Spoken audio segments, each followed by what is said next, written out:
Hey guys, তোমরা সবাই কেমন আছো? আশা করি তোমরা খুব ভালো আছো। আমিও খুব ভালো আছি। নিরামিষ অথচ টেস্টি বাঁধাকপির তরকারি কীভাবে করব? হ্যাঁ, তো আমি তোমাদের সাথে আজকে শেয়ার করছি বাঁধাকপির তরকারি। তো দেখো, এটা হবে টেস্টি, সাথে নিরামিষ।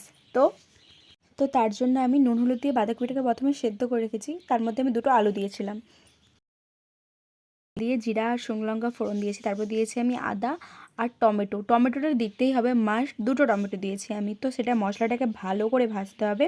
তার মধ্যে দিতে হবে হলুদ গুঁড়া, লঙ্কা গুঁড়া।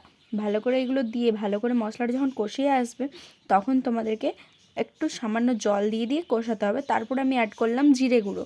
তো জিরে গুঁড়োটা দেওয়ার পর আমি ভালো করে একটু কষিয়ে নিয়েছি, সামান্য জল দিয়েছি। তারপরে আমি বাঁধাকপির তরকারিটাকে, মানে যেটা সেদ্ধ করে রেখেছিলাম, সেটাকে আমি দিয়ে দিলাম। তারপর দিলাম আমি দুটো বাতাসা। একটু বাতাসা দিলে নিরামিষ তরকারিতে নিরামিষ টেস্ট হয়। তো ভিডিও যদি ভালো লাগে, like, comment, share, subscribe. Thank you for watching.